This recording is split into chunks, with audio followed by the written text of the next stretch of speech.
Today's presentation is entitled Big Rig at the Crossing. Today I'm going to show you a lot of truck drivers at the crossing, and I no way imply that any of them in this video did anything wrong. Here's something I didn't know: the Jackson High School band has its own truck. Later in the video we'll see the band bus itself coming over the crossing. The photos that I'm sharing with you today are excerpts from some of the various train videos that I've made over the last couple of months. Every day trains and vehicles continually pass over busy railroad crossings.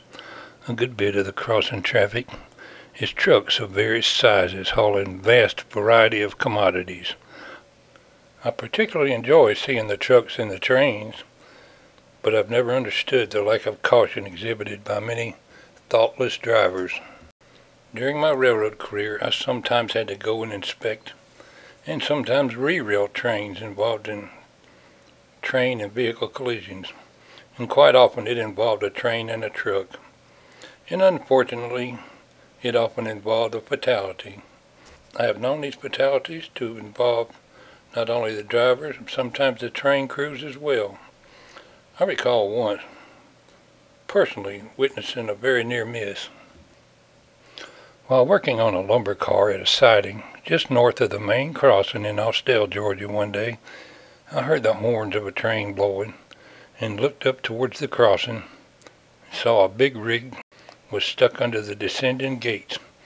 It could not go forward due to the traffic that was stopped ahead of him.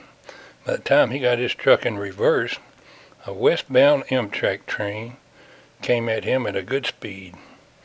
I witnessed an Amtrak train make the most fantastic emergency stop I had ever seen, and it stopped within 10 feet of hitting the heavily loaded tractor-trailer truck. If it had been a freight train, the outcome would have been far worse.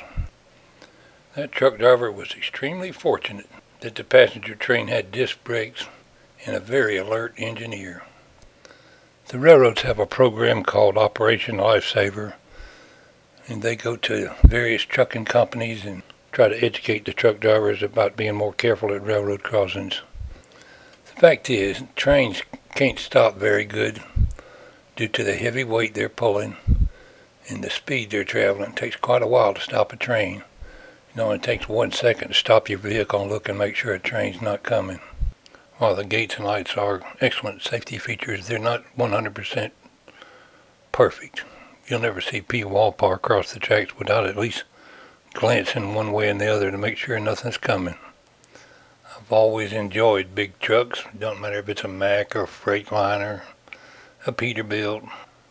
I do like them all. Over the years I even got to drive a few of them. I recall as a small child my brother and I would stand out by the road and make a fist, pump our arm up and down as a signal to get the truck drivers to blow their horns. And every once in a while a truck driver would come by and really lay down on the horn and give us a big honk. It always delighted me no end. I suppose in some ways I still am a small boy. I love to see the big rigs run. I like to see trains go. And I love the air horns. It doesn't matter if it's a train horn or a truck horn, as long as they blow them nice and loud. Take a little advice from Pwalpar. Next time you're crossing the tracks, take the time to look both ways.